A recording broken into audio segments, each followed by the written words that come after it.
C'est vrai que c'est un sujet dont on n'a pas encore parlé, mais quand tu vas avoir le duo qui est un peu là pour les jeunes, TikTok, ChatGPT, ça va être exceptionnel, il va être d'une connerie, ça va être magistral. Bah, ça va être assez beau à voir.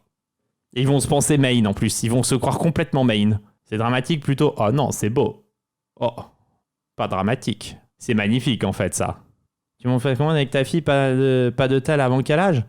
Bah après moi je suis très heureux là-dessus parce que c'est vrai qu'il y a pas mal d'études qui disent que si tu fous ton gamin beaucoup sur TikTok et que tu lui laisses beaucoup faire des choses avec ChatGPT, apparemment ce qui est en train de ressortir c'est que ça rend les gamins complètement débiles en fait.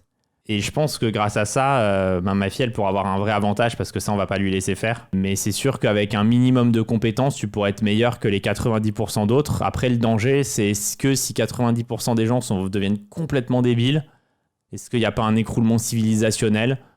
Je sais pas.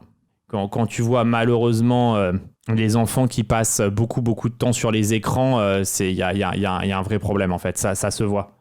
Mais après, quand tu dis ça, on te dit que t'es crétin et que t'es réac et que tu dis que tout était mieux avant.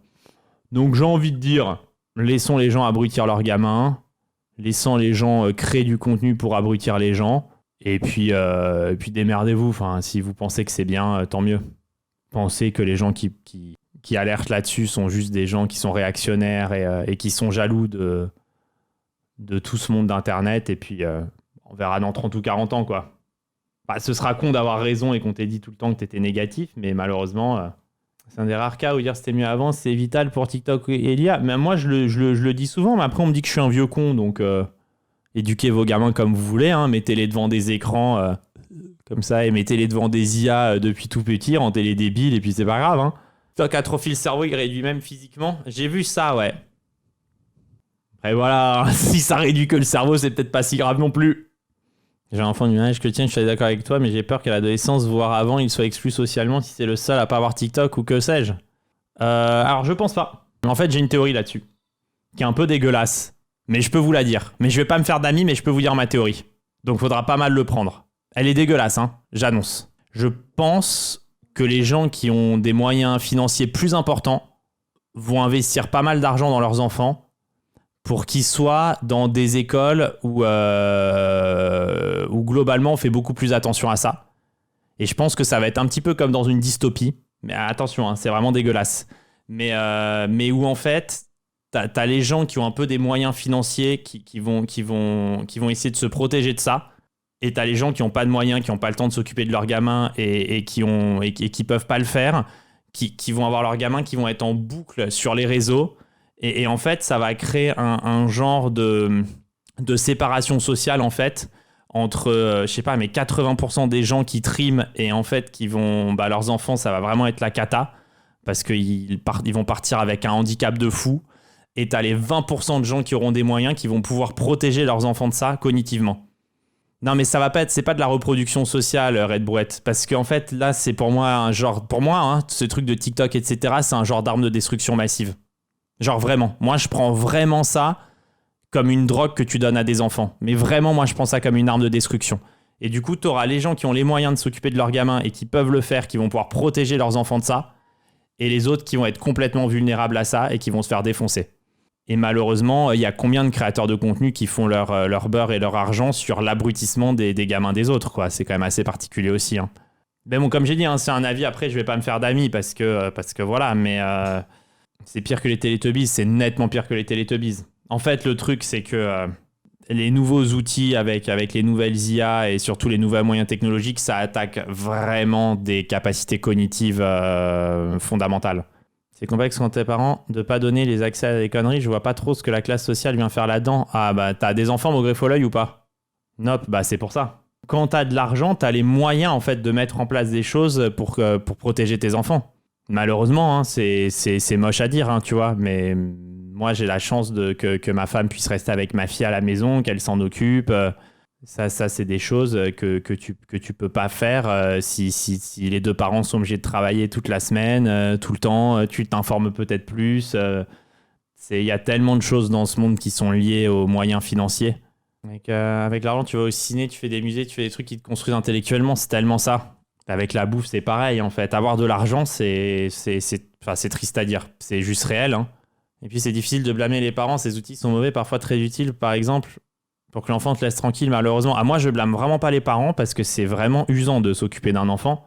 La vérité, c'est que interdire ce genre d'outils aux enfants, les gens disent c'est aux parents de s'occuper de leurs enfants et c'est eux de ça démerder. En vrai, c'est des gens qui n'ont pas d'enfants, qui s'occupent pas de leurs enfants, enfin qui n'ont pas besoin de, enfin, qui n'ont pas d'enfants, je veux dire, à s'occuper, qui disent ça. S'occuper d'un enfant, c'est hyper dur. Il y a aussi l'inverse, par exemple, péter de thunes qui font rien avec leurs enfants et ça les rend pas plus heureux. Ouais, mais alors attention, docteur Kira, là, après, c'est un choix. Moi, je mettais ça sur l'argent dans le sens où... après, tu peux avoir de l'argent, n'avoir rien à branler de tes enfants et les laisser faire de la merde. Mais ça, c'est un autre problème. Ce que je veux dire, c'est que tu peux vouloir le meilleur pour tes enfants et tellement pas avoir de temps que tu peux rien faire. Mais après, tu peux très bien... Moi, j'en connais, hein, des gens qui ont plein de thunes et qui laissent leurs enfants dans la merde, hein. Mais si t'as pas d'argent, t'as pas forcément le choix exactement. Tu vois pas le rapport avec le fait d'être issu du groupe, mais dans les écoles privées, 90% d'enfants tiktokisés, non? Je pense pas, hein. Moi, de ce que je vois, pas tant que ça, hein. Tu viens de quoi, toi? Je suis délégué de parents d'élèves, il y a un monde entre les enfants de parents friqués et les autres, malheureusement. Ah ben, c'est malheureux, mais c'est la réalité. C'est sûr que l'argent aide, mais bon, on se fait 2 week-ends, on fait des grandes balades à vélo et on passe des super moments pour 0 €. Je dis pas que c'est impossible, mais t'as le temps d'avoir des week-ends. T'as des gens qui ont même pas les week-ends tranquilles, hein. Le fait d'avoir du temps, c'est déjà beaucoup. Tu interdirais si tu en avais le pouvoir TikTok? Ah, moi, oui. Moi, oui, clairement. Je serais une merde, hein. Moi, j'interdirais. Enfin, je ferais un truc un peu comme en Chine, je contrôlerais. En fait, je contrôlerais tous les algorithmes de contenu court. Parce que vous l'avez remarqué, mais même vous le remarquez. Ce truc-là, c'est un enfer. Des fois, tu t'assieds sur ton téléphone, t'as un truc qui s'ouvre. Tu t'es dit que t'allais ouvrir ton téléphone 3 minutes et tu restes une demi-heure dessus. Tu le sens que c'est une addiction. Et les addictions, je suis désolé, mais elles sont globalement... Ce qui est nocif, c'est globalement interdit, en fait. C'est juste nocif, en fait. Tu le sens que c'est pas bon. C'est nuisible à la société, tu le sens. Mais c'est nuisible à soi-même, en fait. Tu le sens qu'il y a quelque chose qui va pas avec ces trucs-là. Plus de TikTok, plus de X. Mais en fait, X, ça pourrait redevenir comme c'était avant. Enfin, vraiment contrôler ce format vidéo avec l'algorithme de fou furieux. J'ai utilisé Réel Instagram pendant presque 2 ans. J'ai essayé il y a 6 mois, je me sens beaucoup mieux. Ah non, mais c'est un truc de fou. C'est pas spécialement pour moi la plateforme TikTok, hein. La plateforme en soi, j'ai rien contre. Mais il y a un truc dans l'algorithme et dans les formats courts qui fait un truc sur l'attention, sur le cerveau. C'est difficile à mettre en place. Combien de temps ça irait ou non? Mais je dis pas le contraire, mon griffe au l'œil. Mais en vrai, c'est difficile. Mais il faut de la volonté. Au bout d'un moment, on fait pas d'omelette sans casser les œufs, quoi. Tu sens qu'il y a un problème, et ben t'essayes de faire une règle, et puis voilà, hein. Mais je veux dire, se dire, ah ouais, mais on sait pas où est la limite, donc on fait rien, donc tu laisses tout le monde se mettre dans la merde. Non, on a besoin d'un état interventionniste pour placer des règles. C'est même pas un état interventionniste, en fait, il y a des règles. Genre, t'as pas le droit d'aller voler quelqu'un. Enfin, il y a plein de choses qu'on n'a pas le droit de faire. Ça me rend fou, cet argument, ah ouais, mais c'est liberticide. Mais en vrai, il y a tellement de trucs liberticides. Mais c'est normal, enfin, ta liberté s'arrête au moment où commence celle d'un autre, quoi. Les gens vont juste utiliser des VPN. Non, mais bon, c'est facile, en fait, de dire ça. Enfin, les gens vont juste faire ça, donc on peut rien faire. Bah, t'interdis les VPN, enfin, tant pis. Moi, c'est cet argument à chaque fois de dire, ah ouais, mais de toute façon, si vous interdisez... Bah, du coup, comment on a fait pour interdire de commettre des homicides? Bah, on a bien réussi à l'interdire, quand même. Enfin, j'ai à un moment donné. Cet argument de dire, ah ouais, mais on peut pas... On peut pas l'interdire, on fait pas. Bah, je sais pas, les homicides, on a réussi à les interdire. Bon, bah non, on s'est pas sûr de pouvoir arrêter les gens, donc on va légaliser. Je sais pas, mais j'ai pris un exemple un peu par l'absurde, mais il y a vraiment beaucoup de choses qui sont interdites. Là, par exemple, j'aurais mettre des coups de perceuse dans mon mur, j'ai pas le droit. Il est 22h, c'est fini. C'est interdit. Et c'est normal. Il y a une masse de choses là que j'ai pas le droit de faire. On n'a pas tous un VPN, les blocages sur les sites que la France a posés marchent. Alors attention quand même, hein, y a certains sites, tu peux les interdire, t'inquiète pas qu'on a vite trouvé solution. Important quand même, mais oui, ça limite largement, ça c'est sûr. T'as le droit de fumer des clopes, oui, mais enfin... Donc, comme on a laissé le droit de fumer des clopes, on va dire qu'on peut rien interdire. Enfin, j'ai arrêté d'être con. Ah, ouais, donc après, vous allez me prendre l'argument des clopes pour tout, comme l'État a laissé... du coup, on autorise l'alcool aussi. Tiens, du coup, on peut rien interdire. C'est pas parce qu'il y a des trucs qui sont cons que ça doit être un argument pour permettre à d'autres trucs cons d'exister. Les cigarettes sont interdites aux mineurs en plus, l'alcool aussi pour le coup. Et puis bon, les cigarettes, ils ont quand même fait un système très prohibitif pour le coup. peut pas conduire sans permis, par exemple, c'est interdit, c'est comme ça. Ouais, mais bon, ils vont te dire là encore dans le chat que c'est liberticide. Hein. Ouais, on devrait avoir le droit de conduire sans permis. Tu m'enlèves une liberté, je peux pas de faire ce que je veux. Après, c'est pas vraiment interdire, mais je sais pas, c'est contrôler. Clairement, il y a un truc qui va pas avec ces algorithmes. Et pour le coup, t'as l'impression qu'il y a un genre de consensus là-dessus. Genre, tous les gens qui sont parents, en vrai, si vous avez des enfants, on s'en rend tous compte. Genre vraiment, on s'en rend tous compte. Je veux dire, qu'est-ce qu'il y a de mal à vouloir protéger les enfants? En fait, t'as l'impression que quand tu veux protéger les enfants, ah, c'est grave. Parce que ça nuit au capitalisme. Je sais même pas si ça nuit au capitalisme. Est-ce que le fait que les gens deviennent vraiment cons et plus d'attention, ça nuit pas encore plus au capitalisme? Surtout que pour le coup, en fait, intuitivement, alors là, c'est complètement intuitif, hein, mais je pense que plus la masse des gens n'a plus d'attention et n'est plus éduquée, plus tu as de chances de tomber dans un système totalitariste. Et alors là, c'est complètement une intuition personnelle, mais je pense qu'une société avec un haut niveau d'éducation générale a plus de chances d'être une société démocratique et juste qu'une société où on enlève l'éducation aux gens. C'est une intuition personnelle. Et donc au final, si tu vas au bout du truc, si t'abêtis trop la population globale, tu prends un énorme risque de te retrouver avec un système totalitaire. Et donc c'est hyper dangereux en fait. Et donc en soi, c'est pour ça que j'ai du mal à comprendre le fait que les gens ne soient pas plus inquiets par ce sujet. Parce que si tu regardes à horizon 20 ou 30 ans, je crois qu'il n'y a rien de plus dangereux que laisser les enfants s'abêtir. Mais je pense vraiment que si tu as une population qui est très éduquée, globalement, tu dois pouvoir réussir à mieux vivre. Et pour le coup, j'ai donné des cours en... En fait, j'étais prof d'école d'échecs en Suisse, qui a un super système avec leur truc de référendum à tout bout de champ. En vrai, j'étais un petit peu subjugué par ce système-là, que je trouvais excellent. Et c'est vrai que le niveau de l'éducation nationale en Suisse, en tout cas dans le canton de Genève, j'étais vraiment très impressionné. C'était vraiment fou. Le plus incroyable, c'est qu'Instagram et YouTube pourraient facilement ajouter une option d'éteindre le contenu court. Et en plus, une option que tout le monde réclame, et ça n'existe toujours pas. Au contraire, hein, ils mettent de plus en plus en avant les contenus courts sur la page d'accueil YouTube. En gros, tout le monde pousse vraiment pour le contenu court, toutes les plateformes. C'est pour ça que... moi, après, j'en fais pas beaucoup. Mais en plus, les contenus courts dans les échecs, ils sont tellement nuls. Oh, mon Dieu. C'est d'une nullité. Mais c'est d'une nullité. C'est dur de faire plus nul. Oh, mais c'est catastrophique. Ça n'a aucun intérêt. À part perdre ton temps et te niquer le cerveau, ça te fait rien.